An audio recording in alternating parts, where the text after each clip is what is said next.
ওম শান্তি। 17 অক্টোবৰ 2025 সাকাৰ মহাবাক্যৰ সম্পূৰ্ণ হোৱাৰ কথা।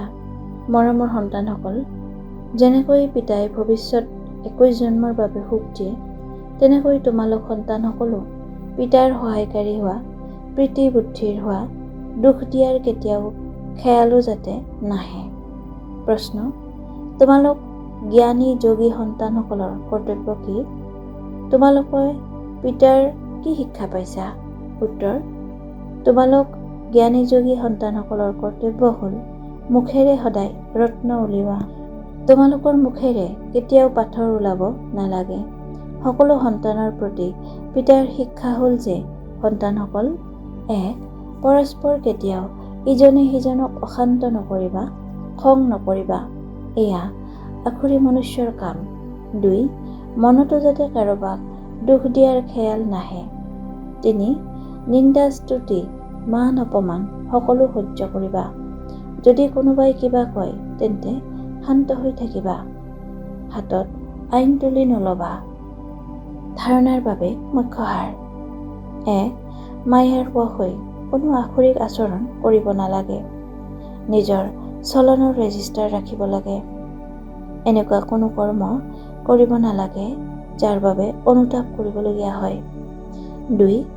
অতি স্নেহ আৰু নম্ৰতাৰে সেৱা কৰিব লাগে। অমায়িক হ'ব লাগে। মুখেৰে আসুৰিক বচন উচ্চাৰিত কৰিব নালাগে। সংগৰ পৰা বহুত সাৱধান হ'ব লাগে।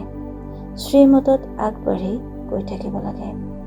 বৰদান: সংগঠিত ৰূপত একৰস স্থিতিৰ অভ্যাসৰ দ্বাৰা বিজয়ৰ নাগাৰা বজাওঁতা সদা প্ৰস্তুত হোৱা। বিস্তাৰ: বিশ্বত বিজয়ৰ নাগাৰা তেতিয়া বাজিব যেতিয়া সকলোৰে সকলো সংকল্প এটা সংকল্পত সমাহিত হৈ যাব।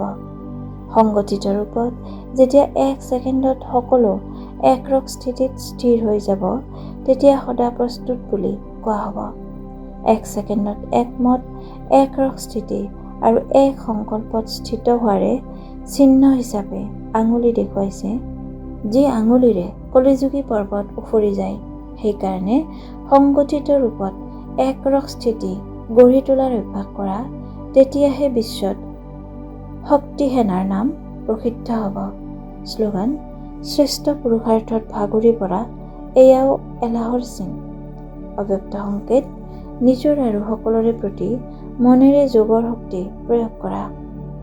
তোমালোকে নিজৰ আত্মিক দৃষ্টিৰে নিজৰ সংকল্প সিদ্ধ কৰিব পাৰা।